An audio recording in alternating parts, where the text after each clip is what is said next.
Hey guys, SuperHorrorBro Mike here, and in today's video we are going to be doing a reading of the free preview for the Dreams Come to Life novel, which is of course the Bendy and the Ink Machine original novel by Adrienne Kress. I will leave a link to her Twitter below, of course, so you can go and check her out there, and of course see what other books she's written and stuff. And also TheMeatly has had a hand in writing this. I believe he's kind of written the story section, so it's kind of a collaboration between the two of them, which is good because obviously when you have the original game creator working with the author, you obviously get a more authentic and trusted experience when reading a book, which is what we want. I'm really hoping this book explores, a bit more of a studio, the characters, introduces some new ones, and opens up the world a little bit more. I'm certainly very excited for it, and what I would say today, guys, I won't be doing a reading of the full book, obviously, on this channel because of copyright and because we don't want to take sales away from the people releasing this book who want to support the original author, we want to support the creators. If you enjoy this preview, guys, I'd really urge you to pre-order copies of the book. It really helps it sell straight out the gate. I've certainly pre-ordered my copy, or just pick it up day one if you can't do a pre-order. If you do enjoy what you hear here, support the work they're doing, guys. I'm not trying to read the whole novel on my channel. I will probably do a review of it or something along those lines, and a sort of spoiler, sort of synopsis video where we talk about the plot and what it could mean theory-wise or something like that. So this video is really all you're going to get from me in terms of a reading of the book on the channel. With that said, guys, I hope you do enjoy the video today. We're going to start with a reading of the prologue and go through. I'm not sure if I'll read the entire preview today, or if I'll just read the prologue and chapter 1 maybe. We'll see how we go along. But I will leave a link down below, guys, to where you can buy the book and of course read this preview for yourself. And with that said, let's get started with the prologue. I see that smile everywhere. It greets me in the darkness suddenly, around a corner, in my dreams. That big wide grin, mouth full of teeth that look flat and even. You'd never know how sharp they are until you're sliding down his gullet. That little devil darling, I can't escape it. What I'm about to tell you is going to sound unbelievable. I'm no fool. Folks are going to read this and think, I don't know who this buddy guy thinks he is, but he ain't gonna grift me. But I have to write it down. I have to tell the story, even if no one believes me. I have to while there's still time, before every sound, every creak, I'm looking for that smile. Anyone would say I was going loopy, but I know what's true. I know what I've seen. I know what's happened. You've got to read carefully. Words have never really been my thing, but I gotta use them. Because you can't trust drawings. You can't trust the drawings. There's a lot of other folks involved. Too many. But if I can protect just one person, just one from what they've become, what we've all become, if you can find this Dot, if you can find us, I guess I should begin at the beginning and go on until the end. Dreams come true, buddy. That's what he said. Mr. Drew was no liar. Problem is, yeah, dreams do come true, but so do nightmares. Package deal. I didn't understand any of that for a long time, to be honest. Dreams came true? For who? Rich folks, sure. But my family? Dreams were quick breaks between working your hands to the bone every day. I wish I could really capture what the Lower East Side was like in the summer of 1946. I wish I could draw a picture of it. The sidewalks melting into the streets and seeping into the sewer. Steam squiggle lines rising up towards a harsh white sky. Big fat juicy drops of water coming off folks' foreheads. Maybe the word sizzle floating in the air. But I can't draw it. I have to tell it. I'm trying to remember what I learned from you, Dot. How to write a good story. I have to remember what you used to say. To use all 5 senses, not just sight. Writing isn't drawing. The 5 senses, what are the other 4 again? Right. Sound. Kids laughing and yelling at one another. Adults shouting, glass breaking, and then the sound of fists on flesh. Fights always happened when it got this hot. Nothing to do, nowhere to go, and the brain doesn't work. It turns to a pink sloppy mush inside your skull, sloshing around and ready to pour out of your ears. Touch. Your skin was always slick with sweat and everything under your fingers felt wet because you were wet. There was no way to feel dry. Smell. The air was always stale and still, unable to go up over the sides of the tall tenement buildings. It mostly smelled of piss. Made you want to throw up. Sometimes you did throw up. Oh, there's another one. The smell of throw up. Taste. Sorry, I can't remember the taste right now. It's too hard. All I can taste is bitter in my mouth, that lingering taste of ink. Okay, so you get it. It was hot. And it matters you understand that, because I would have done anything to get out of this kind of heat, out of this neighbourhood. I'd been running between sweatshops for a couple of years now, ever since Pa died. Ma had taken over sewing the pre-cut fabrics together, and I had dropped out of school and taken over for my cousin Lenny, delivering the finished suits and jackets to the boss, Mr. Schwartz. And then, delivering the new pieces to Ma so she could do it all over again. We needed the cash, and it was the only way I could make Ma smile. I miss that. Ma's smile. Gentle, calm, warm, the kind that reached all the way to her ears. Not like his smile. Not like his smile at all. Anyway, I got paid, which was important, but I was almost 17 now, and most of the other boys were just turning 12, and it felt stupid to be so old doing this job. And so, when Mr. Schwartz suggested I be his go-to delivery guy and explained I'd get to leave the neighbourhood and travel all over the city, I said yes. There was green in other parts of the city, trees and stuff, and the fancy neighbourhoods didn't smell like piss. And when I brought a finished suit to the Upper East Side, I could take a walk in the park and dip my feet in the boat lake. More important than any of that, I could watch the artists along the mall drawing pictures for tourists. Cartoons. I could watch them closely. This is where the problems started. First off, evidently artists are temperamental. "Hey kid, what do you think you're doing?" "Just watching, sir." Maybe this time I'd get a bit nearer to the canvas than usual. "Get out of here with your watching." It was like going to art school, except I bet at art school the teachers didn't chase you away and tell you you're scaring off customers because you're hovering too close. But that wasn't the biggest thing. See, something I haven't said, because I guess you know by now, is I'm an artist. Well, now. Then I wasn't, but I wanted to be. Not sure why, maybe it had something to do with my grandfather I'd never met, who was still back in Poland. I figured he must love art. After all, the one big thing he'd saved and sent Ma from the old country, as she called it, was those darn paintings. People were always super surprised to see these huge oil paintings in a small tenement apartment. She could have sold them for a lot of money, but she didn't, and that always stayed with me. I started by drawing sketches late that night, sleeping in and being late for class. Then I got sent to the principal's office a lot for doodling during the day, and boy, I loved the funny pages. I'd run around the neighbourhood collecting discarded newspapers, hoping to read the latest Popeye or Dick Tracy. I even started drawing comics, making up adventures with Olive Oil, Prune Face, Sparkle Plenty. Soon I was inventing my own characters. They weren't funny. I didn't show them to anyone. But then I found the artists in Central Park, and let's just say I got distracted. "You lost the suit?" Mr. Schwartz could be pretty scary for a man who was only 5 feet tall. "I'm sorry, sir, I swear it'll never happen again." I'd only put it down for a second to get a closer look at the drawing, but that was enough time for someone else to be sneaky and scoop it up. "What about last time, when you were 3 hours late? My client almost didn't make it to his appointment on time." "I'm sorry, sir." "You want to be my apprentice? You want to make a good, honest living?" I really did. I needed the cash. My ma and I needed the cash, and no one would hire some teenager from the slums who barely had an education. To be Mr. Schwartz's right-hand man was more than I could have ever hoped for. Boy, I felt stupid and ashamed. "One more chance, buddy. One more chance and that's it." One more chance. This was my one last chance. Then I met him. When I first went to his studio to deliver him his suit, the clothing bag slung over my right shoulder, there had been a blackout because of the heat. Not just in the studio's tall brick building, but also in the rest of the neighbourhood. The flashing lights on the theatre marquees were still, and as I passed by a dark sign for St. Louis Woman, 2 stagehands were staring up at the building, hands on hips, toothpicks dangling out of their mouths. "Now what, Steve?" "Show must go on." "That's what they say, alright." It hadn't really clicked in my mind that there'd been a blackout until a few blocks later when I passed a theatre off Broadway and finally arrived at the studio next door. I'd been super focused on getting there, but I was already late. This time it wasn't my fault. It was the subway, I swear, but Mr. Schwartz wouldn't know the difference. I had to make up the time, so I was walking fast and not really noticing much of the world around me. But when I stepped into the muddy dark, it jarred me back to reality, and I stopped and just stood there. It was so black you really couldn't tell which way was up.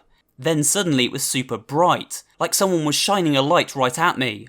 I held up my hand and the light flew off my face, and I watched as the beam scanned the room until it found a grey-haired old woman sitting behind a huge desk. I jumped, surprised to see her just appear like that. "Gosh damn it, Norman," she said, squeezing her eyes shut behind the lenses of her oversized glasses. "Projector's gone out," said Norman in a gruff voice. "In case you hadn't noticed, the power's out everywhere. Get that flashlight out of my eyes." There was a pause, and then everything went black again with a click. Blacker, I should say. Blacker. After the glare from the direct light, it was like not just the flashlight was turned off, but my eyes too. It gave me shivers up my spine. I didn't know what to do. I had to deliver the suit already. I thought I could remember where the desk was, so maybe I could just stumble toward it. "Who's the kid?" asked Norman from somewhere.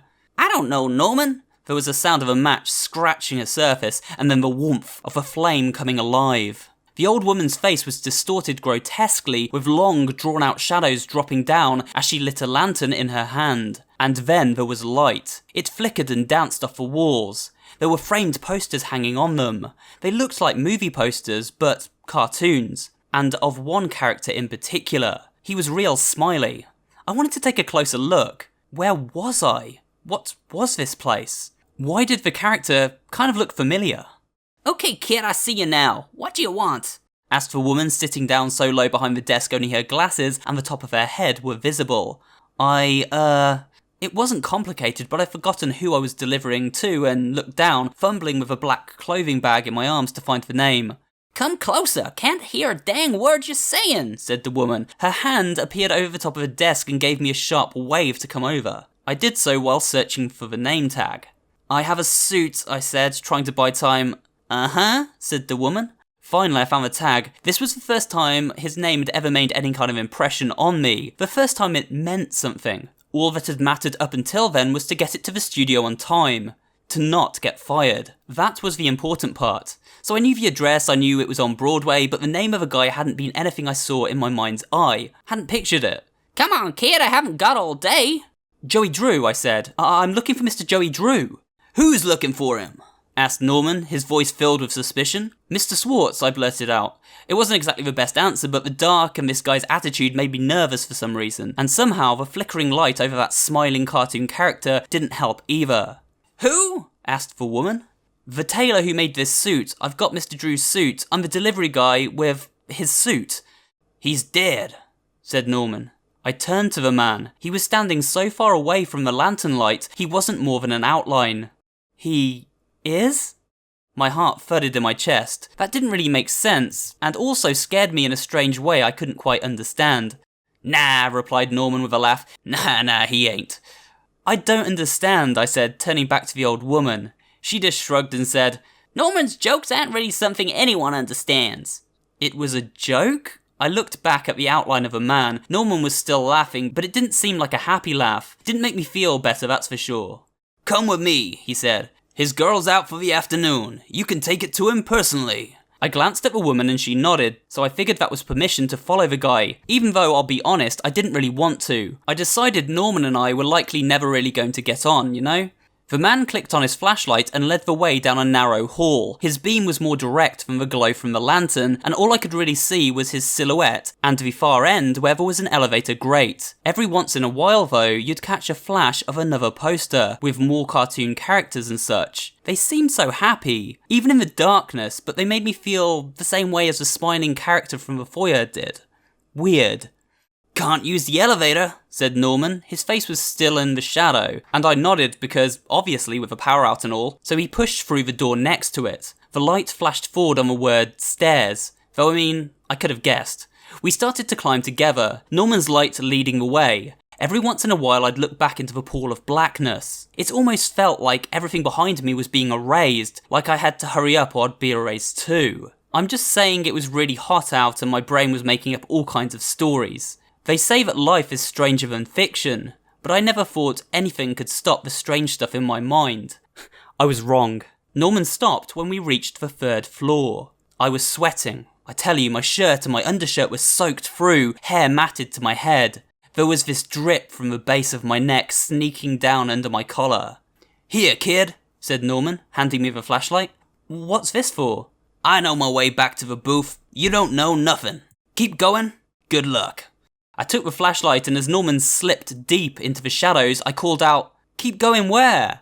"Up, kid. Right up to the damn top." He laughed in the darkness. Man, I didn't like that laugh. So here I was, Mr. Drew's suit in one hand, a flashlight in the other, and a trickle of sweat that was working its way down my back to a not so happy location. And who knew how many stairs were ahead of me? I shone the light straight up to try and guess, but the old wooden stairs seemed like they went on forever, straight up to heaven. I flashed the light down and saw the stairs beneath me, going on into the dark, straight down to, well, you get where I'm going with this. So I made my way up those stairs as fast as I could, and it was exhausting and hot, and I wasn't sure I was going to make it. And maybe it was because of the stairs that any of this happened. Because I'll tell you, when I got to the top and came out the doors, and the air was even thicker all the way up here, the way the heat rises and all, I just collapsed, fell right onto the floor. Didn't pass out, just fell hard, and with this loud boom, and I guess Mr. Drew heard it because he came out of his office. "Hey, what's the racket?" Even in my woozy state, his voice impressed me. It was so sure of itself and friendly. I can't tell you what makes a voice sound friendly exactly, but I don't think I'm the only one out there who would describe it like that. I think that's what made people like him, trust him. "I'm sorry," I said from the floor. "I have a delivery for Mr. Joey Drew." "I'm Mr. Joey Drew," he said, and a hand materialised in front of me. I was supposed to grab it, so I did. He helped me up. "You okay?" I nodded. "Good." He didn't let go of my hand right away, looked at it for a moment, almost like he was examining me. I wasn't really sure what he was doing, but it seemed a bit odd. Finally he released it and said, "Come into my office, kid." There were windows up here so I could see without the flashlight. "Sit, drink this." Mr. Drew passed me a cup of warm water as I sat opposite him and his large wooden desk. I drank it down and it was like it came from a fresh mountain spring. "So," he asked, leaning back in his chair, "who are you and what are you doing here?" I took another big swig of water and then answered his questions. "I'm a delivery guy for Mr. Schwartz, and I've brought you your suit." "Ah," said Mr. Drew, slamming his hand hard on his desk and making me jump. I didn't know then how much he did that, though I never got used to it, I'll be honest. "That's the suit! Fantastic! Pass it over!" So I did, and Mr. Drew unbuttoned the bag and nodded. He had this way about him, this over-the-top way like he was performing on stage, so everyone could see the tiniest of actions. When he approved of something, like he did with the suit, it was the best feeling in the world. "This is swell! This is just swell! Look at it! That's a craftsman right there!"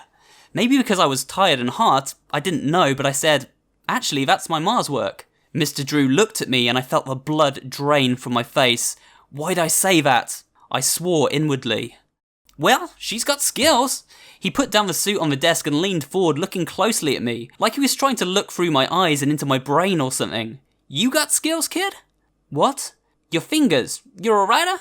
he asked. I looked at my fingers. They had ink stains on them, especially on my thumb and forefinger. I was so used to them being like that, I hadn't remembered that it wasn't normal. I draw sometimes," I said. "You draw sometimes?" He smiled when he said that. "I draw sometimes too." It was then I actually looked around his office. I was feeling a bit more myself now and was able to take it all in. The shelves of books and papers, the inkwells everywhere, a drafting table in the corner, and more posters. But not just posters, sketches, unfinished drawings with unreadable words next to them, arrows, cross-throughs. It was like wallpaper, but there was so much of it all over everything. And the big desk that took up almost the whole back wall, covered in more paper and books, and one tall glass award for something, and a framed picture of some cartoon characters signed with the name Henry Stein. "Wow," I said. Couldn't help myself. "I get feelings from people, kid. I get feelings. I just know sometimes." He handed me a piece of paper. And that was a reading of Chapter 1 and the prologue for the Bendy book, guys, Dreams Come to Life. Now, I've actually been really impressed with what I've read so far here. It's really enticed me into the story of this book, and I'm very much looking forward to reading the rest when it comes out later in the year. However, there is also a preview of Chapter 2 and 3 up on the link in the description below, guys, if you want to read a little bit more than I've read here in the video today. But if you have enjoyed this one, guys, remember to go and pre-order this book. It is available for a pre-order now, and as I said, it's showing a lot of promise so far. We're actually getting a lot of sort of additional information about the studio, and it's just kind of adding extra to the original game, I think, and that's really important because obviously the original game was quite a short experience, and while it did give us a lot of information about the studio, it didn't really fully flesh it out, and I think this is the purpose of this book. It's going to be a really nice companion piece to the original game, and of course we also have the employee handbook coming out, I think in August as well, just before this book, so that's also one to look out for, and I'll probably do a video looking at that as well. Either way, guys, if you have enjoyed this video, remember to hit that like button, leave me a little comment down below, and of course subscribe for more videos just like this one, and I will see you guys on the next one.